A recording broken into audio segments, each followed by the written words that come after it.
Hello. Please, take a seat by the fire. On the road that runs from Crosshill to Bargrennan by the nick of the Balloch is the famous Rowantree toll, and this is the story of the murder hole.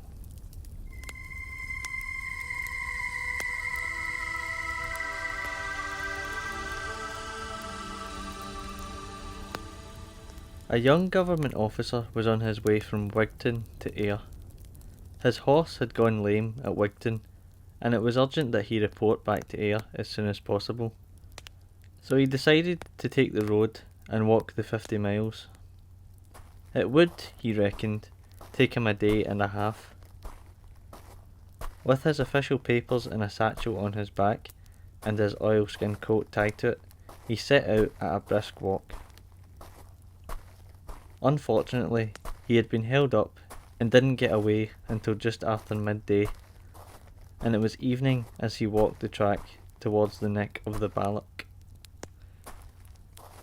To add to his misery, a fresh wind was rising and brought a smur that soaked his hair and face.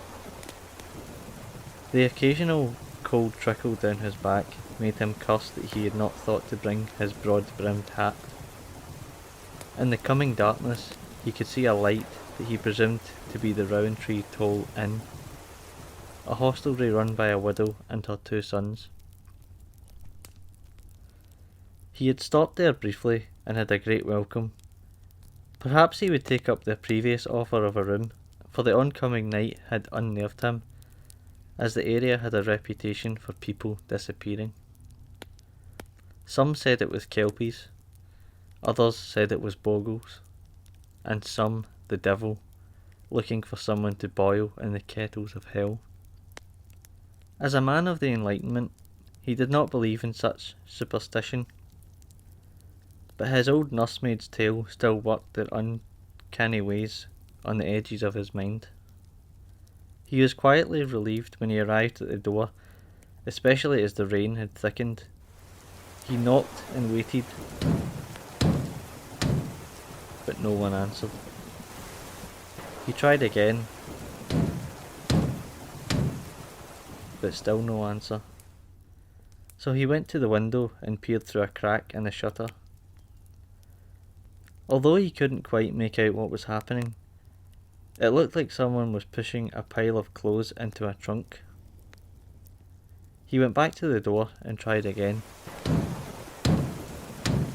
A second later, the door was dragged open by a young man, the bottom scraping the beaten earth floor.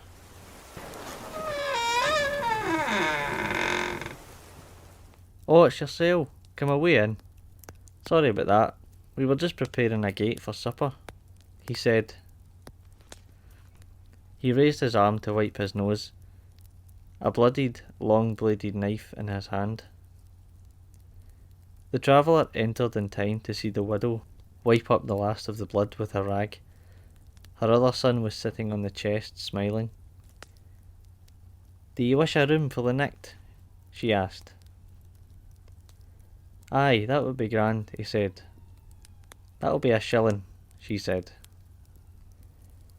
He automatically went to his pouch under his coat and wished he hadn't, noticing that all eyes were on it.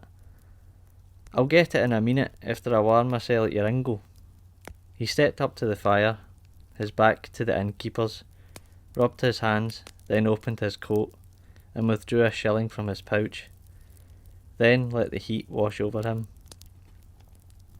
He closed the coat, turned and said, "I think I'll have a wee lie down.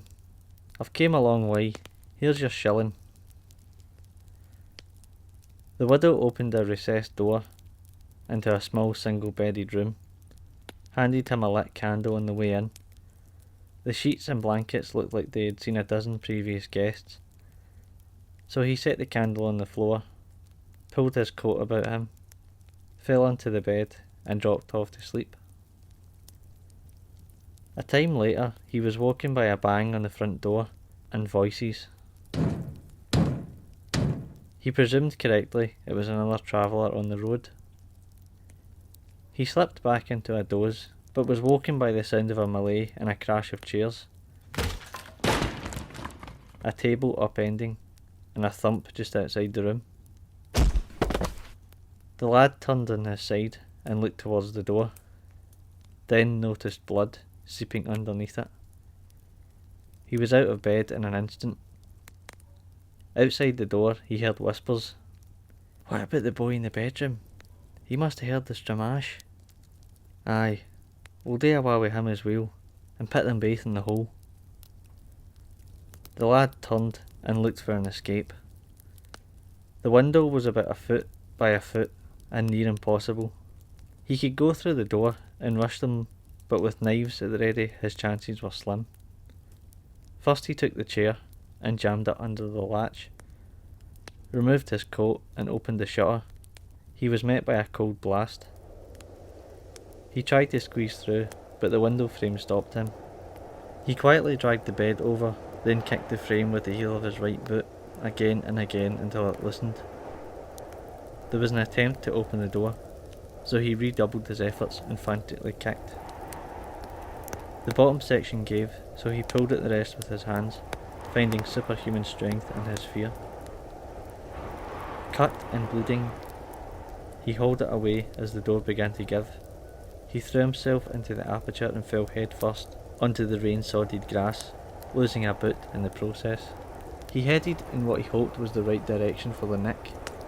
As he stumbled over bog and heather, he found the track uphill and began to run. Behind him he could hear the sound of baying dogs. The hunt was on. As he ran, he continually stubbed his bootless foot or stood on large pebbles that bruised his instep. The sound of the hounds grew closer as he passed through the nick, and knew the dogs would get him before long. As he broke out the other side, he went off the track, tripped over a boulder and fell free into the cauldron of Rowantree Hill.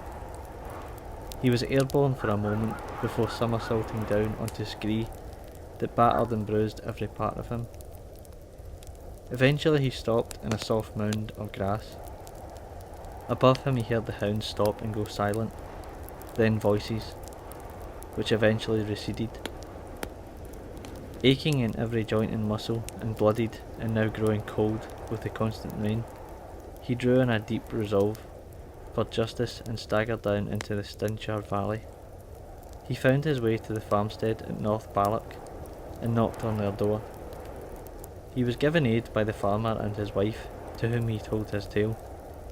It was decided that in the morning they should take the horse and cart and go to the bar and raise a militia to apprehend the villains. Later that day, the citizens' army reached the inn, arrested the widow and her 2 sons, and began a systematic search of the premises and surrounding area. In a room of the inn, they found pouches, purses, items of clothing, and other valuables that looked like the ill-gotten gains of crime. This was confirmed when one of the militia recognised a coat with a distinctive design that belonged to his neighbour who had unexpectedly disappeared. The search of the surrounding area brought to light a sinkhole from which emanated the odour of decaying flesh. A firebrand was thrown down to reveal at least 4 bodies. The head of the militia immediately created a court of law, and after 10 minutes deliberation it was decided to execute all 3. Beams, spades and ropes were found, and 3 gibbets erected. The widow and her 2 sons were hanged and left to dangle in the wind for all to see.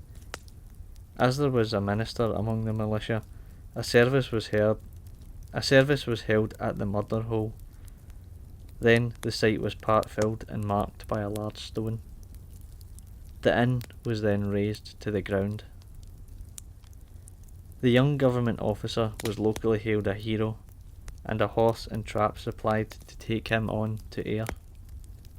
He was happy he had survived the ordeal, and proud that he had ended a reign of terror. However, there were times when he was haunted by dark dreams, and found himself falling endlessly into the murder hole. An epilogue in the book states, The site of the murder hole was examined in 1818 by Alex Murray of Rowantree at the request of the Ayrshire-born folklorist Joseph Train. At that time, the hole was found to be 80 feet deep.